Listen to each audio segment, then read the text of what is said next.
दंतेवाड़ा से बड़ी खबर, जहां पर नक्सल हमले के बाद की ये तस्वीरें, सुपर एक्सक्लूसिव तस्वीरें आपको दिखाते हैं। आईडी ब्लास्ट के बाद एक्सक्लूसिव तस्वीरें इस वक्त आप देख रहे हैं IBC 24 पर। हमले में DRG के 10 जवान और एक ड्राइवर शहीद हुए थे और ये तस्वीर जो आप देख रहे हैं, ये सुपर एक्सक्लूसिव तस्वीरें सबसे पहले IBC 24 पर हम आपको दिखा रहे हैं। तो आज शहीद जवानों को श्रद्धांजलि देने के लिए मुख्यमंत्री भूपेश बघेल और गृह मंत्री ताम्रध्वज साहू भी यहां पहुंचेंगे। इस बीच ये सुपर एक्सक्लूसिव तस्वीरें आप देख रहे हैं, गोलियों की आवाज भी आप सुन रहे हैं। ये चिल्लाते जा रहा था, ये नहीं था, ये वाला ये है। तो गोलियों की आवाज आप इन तस्वीरों में सुन सकते हैं। पूरा उड़ गया।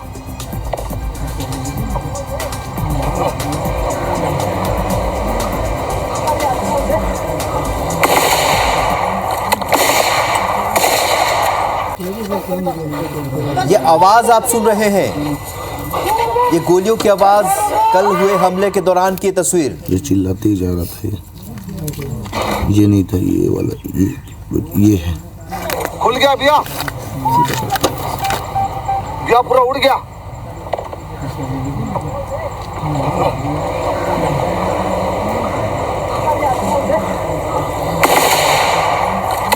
तो ये तस्वीर भी देख रहे हैं आप और आवाज भी सुन रहे हैं, गोलियों की आवाज, कल हुए हमले की ये तस्वीर सबसे पहले।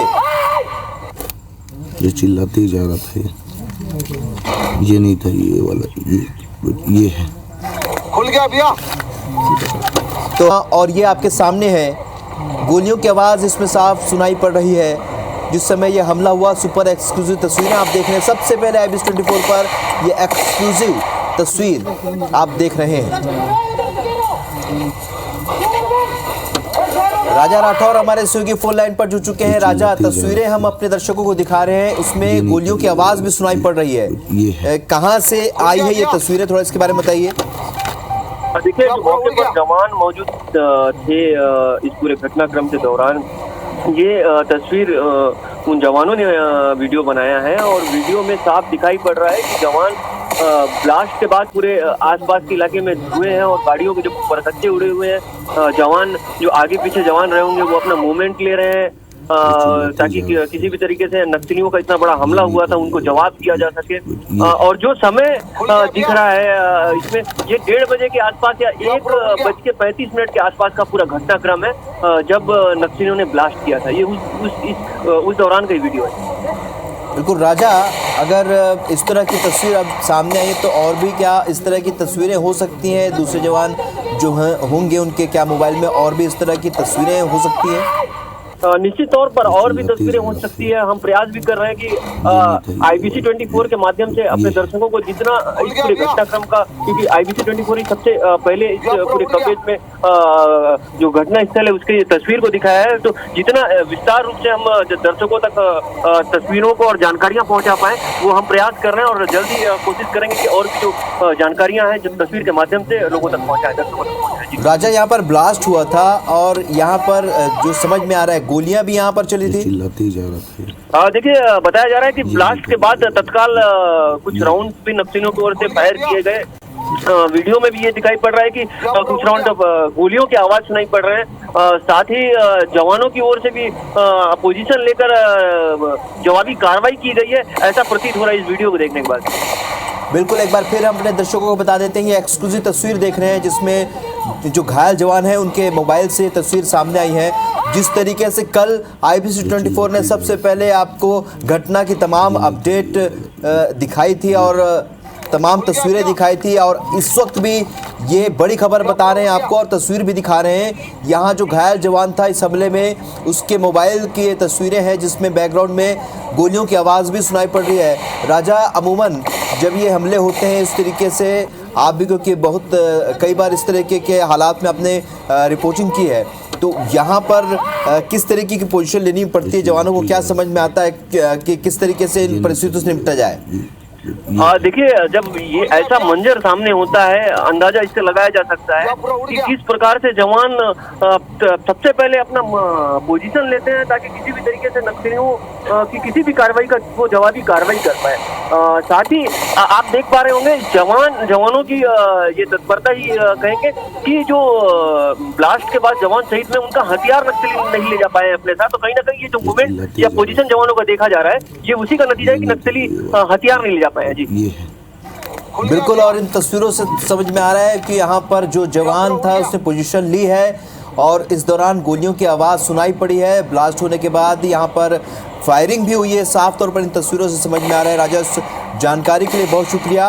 ये दो तस्वीर हम इस वक्त दिखा रहे हैं। पहली तस्वीर जो आज यहाँ श्रद्धांजलि सभा होनी है उसे लेकर तैयारियां की जा चुकी हैं। दूसरी तस्वीर अभी हमें मिली है IPS24 के पास, ये एक्सक्लूसिव तस्वीर है जहां पर जवान फायरिंग कर रहे हैं। जो नक्सली जब हमला हुआ, जिस समय ब्लास्ट हुआ, उसके बाद यहां पर फायरिंग भी हुई है और इन तस्वीरों से साफ तौर पर समझ में आ रहा है। और ये घायल जवान की मोबाइल से तस्वीर मिली है जहां पर गोलियों की आवाज़ सुनाई पड़ रही है।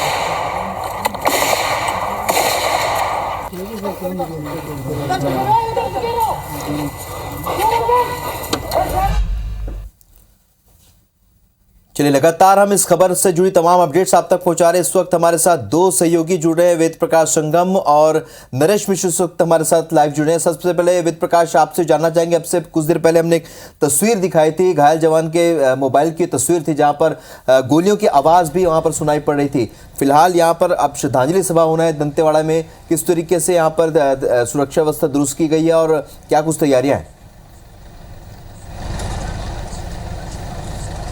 जी देखिए, करीब 10 बजे CM भूपेश बघेल और गृहमंत्री ताम्रध्वज साहू रायपुर से दंतेवाड़ा के लिए रवाना होंगे। वे सीधे कारली हेलीपैड पहुंचेंगे और कारली में ही, पुलिस लाइन कारली में ही श्रद्धांजलि सभा हो रही है। तो इसको लेकर पुलिस और प्रशासन ने तैयारियां पूरी कर ली। चूँकि VVIP मूवमेंट है तो इसको लेकर के सुरक्षा के तगड़े इंतजाम भी किए गए।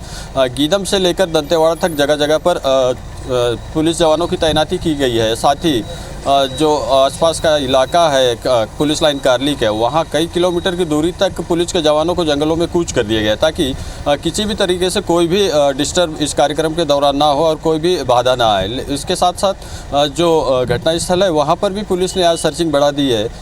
फिलहाल वहाँ पर आज कोई भी अधिकारी या पुलिस के जवान या कोई नेता नहीं पहुँचे, लेकिन अभी जो जानकारी मिल रही है उसके मुताबिक जो प्रदेश के जो पुलिस विभाग के बड़े अफसर हैं वो आज घटनास्थल जा सकते हैं। CM भूपेश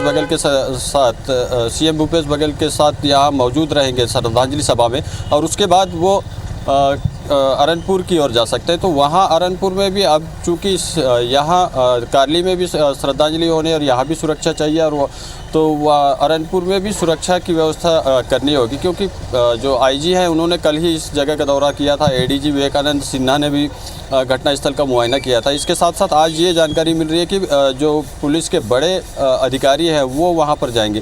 फिलहाल कारली में जो है श्रद्धांजलि के लिए पूरी तैयारियाँ कर ली गई है। सारे शवों का PM कल देर रात ही कर लिया गया था। उसके बाद इन शवों को पुलिस लाइन कारली पहुंचाया गया है और जैसे ही मुख्यमंत्री भूपेश बघेल यहां पर पहुंचेंगे करीब 11 बजे, तो उसके बाद श्रद्धांजलि सभा होगी, जिसके बाद जो सारे शव हैं, जिन जवानों के शव हैं, उनके परिजनों के साथ गृहग्राम ससम्मान रवाना किया जाएगा। चूँकि परिजन भी कल शाम से ही यहाँ डटे हुए हैं तो लगातार यह गमगीन माहौल बना हुआ है और परिजन भी चाहते हैं कि जल्द से जल्द वो अपने जो परिजन है, जो बेटे हैं या दूसरे रिश्तेदार हैं, उनको ले जा सके और अपने सामाजिक रीति रिवाज से अंतिम संस्कार कर सके।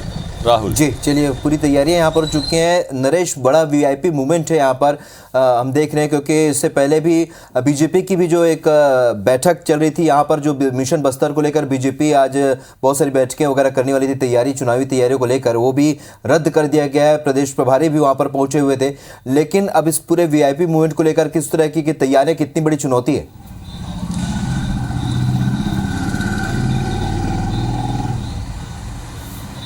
जी हाँ, देखिए, बिल्कुल पूरी सुरक्षा इंतजाम भी पुख्ता किए गए हैं और ख़ास बात यह कि ये जो जितने भी जवान हैं ये नक्सल संवेदनशील क्षेत्रों से ही आते हैं जहां इनका परिवार रहता था। तो लिहाजा इस बात का भी ध्यान रखा जा रहा है कि सब जो पार्थिव देह है उसका भी जो अंत्येष्टि है वो भी सही तरीके से हो सके और इन्हें अंतिम सलामी देने के बाद ये बात भी आ रही कि मौके पर अरनपुर जो दोनों मुख्यमंत्री हैं और गृह मंत्री हैं वे भी वहां पर जा सकते हैं। इसके अलावा आला पुलिस अधिकारी भी लगातार मौजूद हैं और कुछ ही देर में श्रद्धांजलि का जो कार्यक्रम होगा उसमें मुख्यमंत्री शामिल होने पहुंच सकते हैं।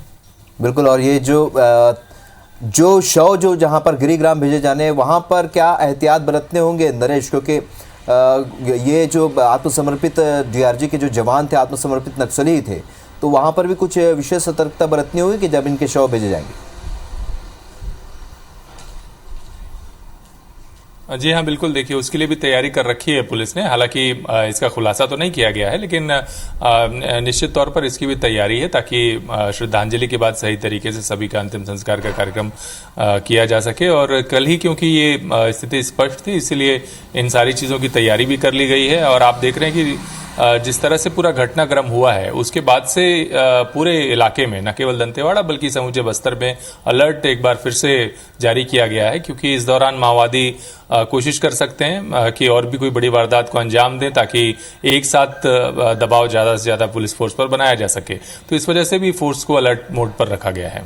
वेद प्रकाश, आप जिस तरीके से बता रहे हैं वहाँ सीएम तो पहुंचेंगे ही। चलिए, वेद प्रकाश से हमारा संपर्क इस वक्त टूट गया, लेकिन आपको बता दें आज शहीदों को अंतिम विदाई दी जाएगी और तैयारियां पूरी हो चुकी हैं। जो एक्सक्लूसिव तस्वीर आप देख रहे हैं IBS24 पर, यही वो जगह है जहां पर शहीदों को नमन किया जाएगा, उन्हें श्रद्धांजलि दी जाएगी। प्रदेश के मुख्यमंत्री और गृह मंत्री ताम्रध्वज साहू भी यहाँ पर पहुंचेंगे। फिलहाल नरेश और वेद प्रकाश, आप दोनों का जुड़ने के लिए बहुत बहुत शुक्रिया। अपडेट आपसे लेते रहेंगे।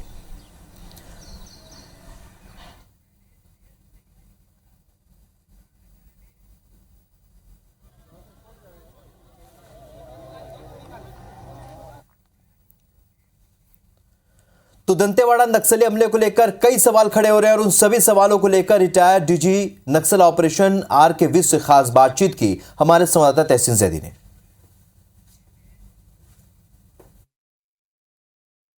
दंतेवाड़ा के अरनपुर में हुई एक बड़ी नक्सली हमले में करीब 11 लोग उसमें शहीद हुए हैं। अगर बात करें तो उसमें 10 जो DRG जवान हैं और उसमें एक जो सिविलियन ड्राइवर है वो एक ID ब्लास्ट में शहीद हुए हैं। और उसके बाद जो है उस पूरे मामले पे बातचीत करने के लिए हमारे साथ रिटायर्ड स्पेशल DG नक्सल ऑपरेशन RK विज साहब खुद हमारे साथ हैं।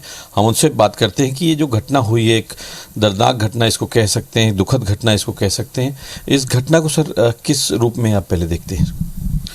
देखिए, ये गुरिल्ला लड़ाई है माओवादियों की, और एम्बुश और ID ब्लास्ट ये उनका मेन टूल है। और पुलिस अधिकारी इससे वाकिफ़ हैं। और एक ये पीरियड चल रहा है जिसको TCOC बोलते हैं, टैक्टिकल काउंटर ऑफेंसिव कैंपेन। ये वो पीरियड होता है जनरली जनवरी फरवरी से लेकर मई जून, कभी कभी एक्सटेंड भी करते हैं और लंबा भी चलता है, जिसमें नक्सली ज़्यादा संख्या में इकट्ठे होकर फोर्सेस पे अटैक करना उनका मेन पर्पस रहता है। वो मौके देखते रहते हैं। देखिए, पुलिस फोर्स बहुत बार निकलती है, ऑपरेशन होती है, कभी कभी ऐसी घटना होती है जिसके अंदर ID को आप पहचान नहीं पाते, वो आपकी जांच के दायरे में नहीं आता, और क्योंकि ये गुरिल्ला लड़ाई है वो उसमें सक्सेसफुल है। तो मुझे लगता है एक ऐसी दुखद घटना थी जिसके अंदर ये एम्बुश ये डेलिब्रेट था, अपॉर्चुनेट एम्बुश था। उनको कब सूचना मिली, इतनी जल्दी कैसे वो पहुंच गए, सड़क को सुरक्षित किया गया था कि नहीं किया गया था, ID कब लगाया गया था, ताज़ा तो लगाया लगता नहीं है क्योंकि बड़ा ID लगता है, और डेटोनेटर भी मुझे लगता है 3-4 इसमें यूज़ होंगे, जैसा ब्लास्ट जितना गड्ढा हुआ है, जितनी दूर गाड़ी गई है। तो ये अभी जांच के मुद्दे हैं। पिछले 2 साल बाद एक ये बड़ी घटना इन माओवादी द्वारा की गई है, उसमें इस बात से साफ कहीं ना कहीं होता है कि ये लोग बैकफुट पे हैं। आप इसको किस रूप में देखते हैं, क्योंकि 2 साल बाद बड़ी घटना इन लोगों के द्वारा की गई है? देखिए, ये तो ये केवल पुलिस के आंकड़े नहीं बताते। माओवादियों की जो पुरानी जो रिपोर्ट्स हैं, वो रिपोर्ट्स जो उनकी सेंट्रल कमेटी की रिपोर्ट्स हैं, DKZC की जो रिपोर्ट्स हैं, वो ये बताती हैं कि उनका बेस जो है वो कमज़ोर हुआ है, उनके फॉर्मेशंस कमज़ोर हुए हैं। शायद कोविड में कुछ भर्तियां हुई हैं, ऐसा सुनने में आया है, लेकिन उससे पहले तक का जो था वो भर्ती भी काफ़ी कम हुई है, लोग छोड़ के भी जा रहे हैं।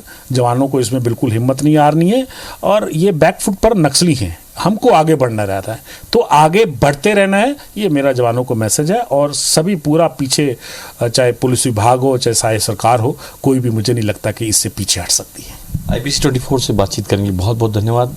ये थे रिटायर्ड स्पेशल डीजी नक्सल ऑपरेशन RK साहब, जो ये बता रहे थे कि इसमें अभी कई सवाल हैं, उसके बाद अभी इसमें कई जांच होनी है, उसके बाद ये क्लियर हो पाएगा कि क्या इसमें मुख्य कारण था। लेकिन इन्होंने जवानों को बूस्टअप करते हुए इस बात का संदेश दिया है कि उनको आगे बढ़ना है, ये जंग जो है उनको जीतनी है। कैमरामैन अजय गुर्जर के साथ तहसीन जैदी, IBC 24 रायपुर।